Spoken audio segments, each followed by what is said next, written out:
Hello, hello, hello. Welcome back to the Inner Tigresa Podcast. This week we talk all about bounce backs. What is a bounce back? How do you bounce back? And what are the three main components of bouncing back? If you've ever been knocked down by life or been thrown a curveball, going through challenge or heartbreak, this episode is for you. I want to dive into four main mindsets that can help you move on in life, overcome challenges, and set your path, redirect your course. Sometimes in life we get taken off track. We have little side quests. And after these moments, we need a reset. We need to pivot. We need to redirect our energy to bounce back from any hardship, to detach from what just happened or whatever outcome we expected that maybe didn't happen. And we need to choose the next direction with certainty and clarity. I was going to do this point last, but I feel like it's important to bring this point up first. When something happens in your life, when something falls through or doesn't play out the way that you thought it would, oftentimes the mind and logic can come into the picture. Even anxiety, panic, worry, these feelings that actually knock our nervous system off course and can cause us to make impulsive decisions or decisions from fear or lack. And when you act from fear or lack, you get more fear and lack. Same thing with joy or peace. If you move from joy and peace, confidence, stability, that's more of what you get. So, when something happens and your immediate response is to troubleshoot from, oh my God, I need to fix this right now, like a panic, high energy, anxiety. Oftentimes that can do more damage to the situation than good. But if something happens in your life and you allow yourself to go, okay, wow, ouch, or yikes, I didn't expect that. And then you sit with it for a moment. You let yourself fully process whatever just happened. There are cows outside of my window that are meowing, that are mooing so loud. So if you hear that coming through the microphone, just know I have like 3 cows right outside my window and my window is open. So anyways, when you take the time to actually sit with what happened rather than trying to change it immediately in the moment, something incredible happens within your nervous system and your energy. You can find acceptance. And this actually ties into the next part of this formula. It's detachment. You can not be attached to whatever just happened. You can accept it and choose for that to not continue to be your story.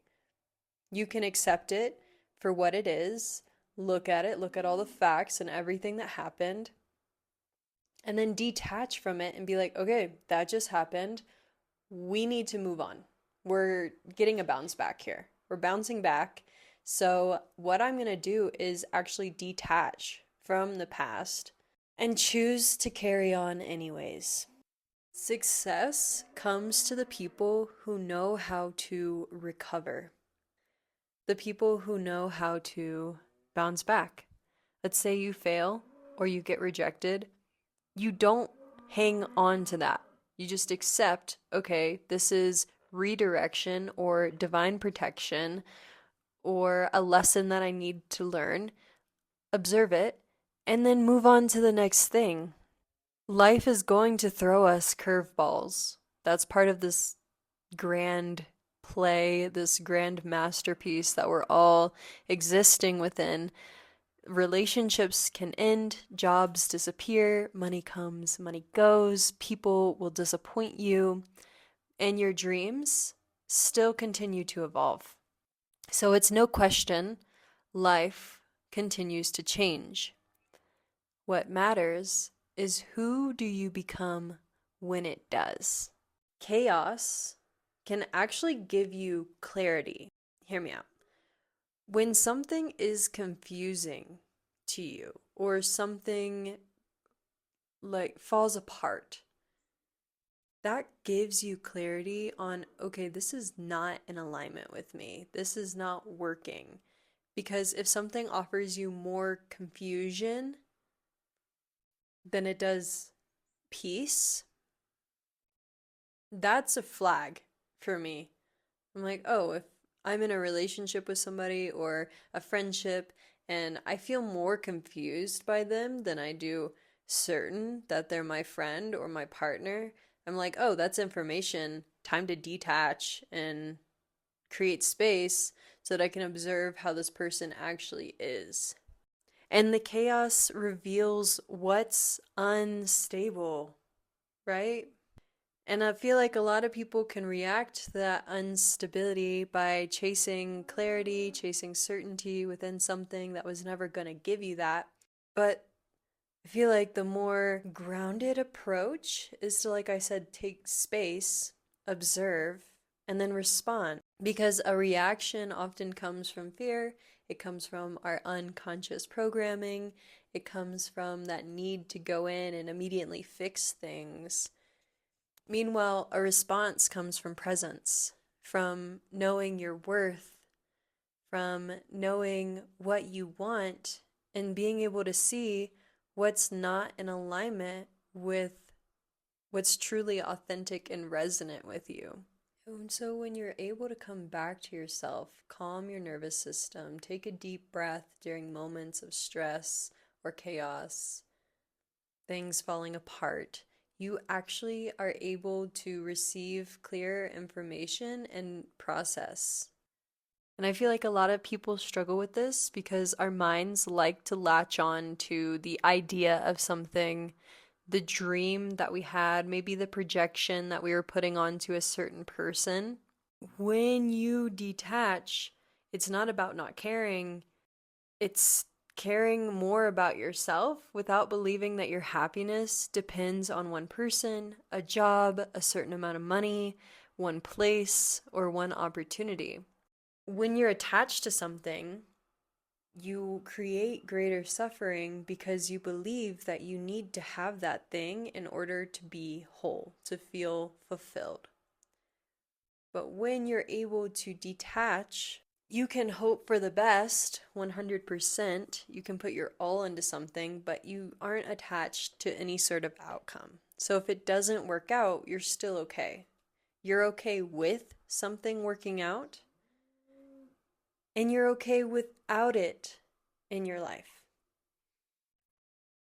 That's detachment, and it comes from this place of confidence. Like, I've got myself, I know myself, I'm confident within myself, and whatever happens, I've still got myself. And I'm still going to keep moving forward and going after my dreams, because if a dream was placed on my heart, I know that it's actually meant for me and I'm meant to receive it. But sometimes things come into our field. We take a job or an opportunity or enter into a relationship that's not truly in alignment with your path, your soul's purpose, your goals. And sometimes you do need that side quest in order to gain greater clarity as to what is actually in alignment for you. So detachment, non-attachment, this is freedom. This is liberation from any outcome being good or bad. It just is what it is, and at the end of the day, I've got myself. Whether this works out or whether it doesn't work out, I'm still here, and my life will continue. Hi, babes. If you're someone listening to this podcast, I have a pretty good feeling that you are on a path of self-actualization, self-growth, empowerment, and I want to invite you to check out my astrology readings. I give soul-based, real sky astrology readings that look at your evolution and where you're asked to grow in this lifetime. If you'd like to book a reading with me, my link is below, and let's get on to it. Continue. Also, a part of detachment is accepting whatever stepping stones you need to use in order to get back on track. I think about the book The Alchemist and how the main character, Santiago, took a job working in a crystal shop for some time after he had lost all of his money and he needed to remake the money in order to continue on his travels. He spent quite a lot of time working at this crystal shop, and although he knew it was not his end goal, it became a stepping stone on his path, an opportunity to get back on track. And so a part of pivoting and detaching is allowing these stepping stones to exist without clinging to the idea that this is where you will be forever. This is only temporary, and it's going to aid me in my journey towards where I know I'm going. So then comes the pivot. Something happens, you know you need to change course. You've sat with it, you've processed it, you've taken in the information and the lessons that were given to you through that hardship, heartbreak, tower moment, whatever it is. It comes in very different ways.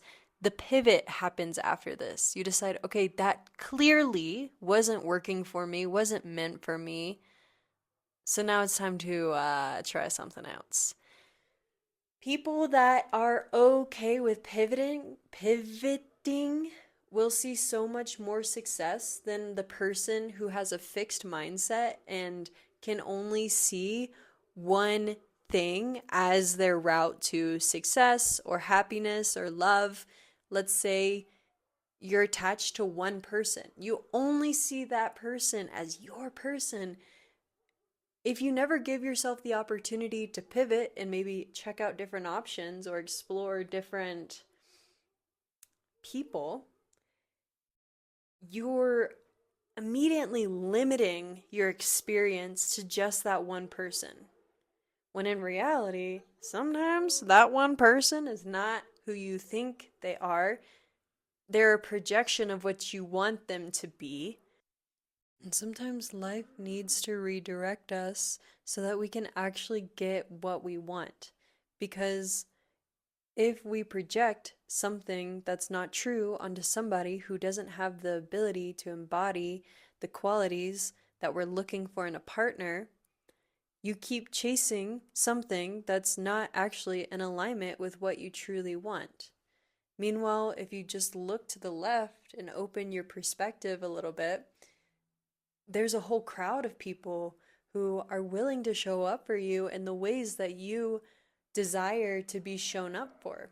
Or let's say you wanted a specific job, but that job rejects you. Don't keep going back to a job that doesn't see your worth. Don't go back to a person that doesn't see your worth. Don't go back to a friendship that doesn't truly honor you or fulfill you. Pivoting, you change, you do something else.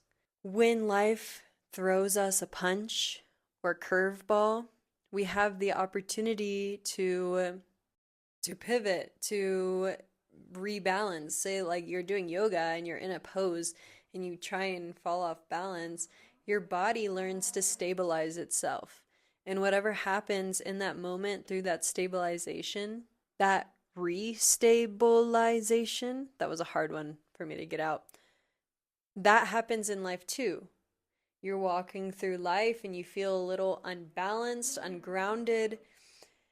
You take whatever you did on the yoga mat and actually apply it to life, and you restabilize within your life. And then a bounce back. What is a bounce back? A bounce back is coming back from something that might have knocked you off your path, off your feet, knocked you to the ground. Bouncing back means you get back up on your feet and you do something different. And this encompasses everything that we just talked about, because all of these mindsets, these energy shifts, are contained within a bounce back. This is what causes you to bounce back successfully. And this isn't about being toxically positive about something that hurt you or was a more so negative experience. I'm fully I'm how do I say? I'm an advocate of reflecting and taking the lessons from everything that you learned and sitting with whatever hurt you and coming back from it stronger, actually. This isn't about just moving on from something, it's about integrating that experience and then taking that wisdom with you. And now you have greater clarity about where you're going. And I feel like a bounce back always pulls you back into yourself. It reminds you who you are, what you want, and that you are so capable of doing it. Think of a tree that's rigid. It will snap when the storm comes. But a tree that bends survives.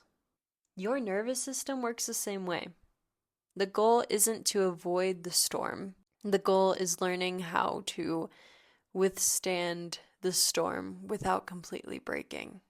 So, if a relationship ends, if someone rejects you, if you lose your job, if you get an injury, whatever happens to you, you still have yourself at the end of the day, and it doesn't affect the rest of your life because you choose to move forward. You choose to remember who you are, your strength, why you came here, and you keep going. That's a bounce back. Let me know if you've gone through a bounce back recently or a major one in your life. I know that actually this is a part of evolution for a lot of people, especially those walking the spiritual path, those who are aligned with their soul. May you come back even stronger than you were before. I love you guys. Thank you for listening. And if you'd like an astrology reading, if you're going through something and need a bounce back, looking into your chart is actually super useful because it can give you guidance as to where you can go next or where your strengths are, or give you insight as to why something happened, what lesson you needed to learn within it. My link to book is below, as well as other links to my Substack, which I just started posting on. I'm also on Instagram and Threads, so check me out there. Yeah, until next time, whatever time it is, wherever you are in the world, take care. Mwah.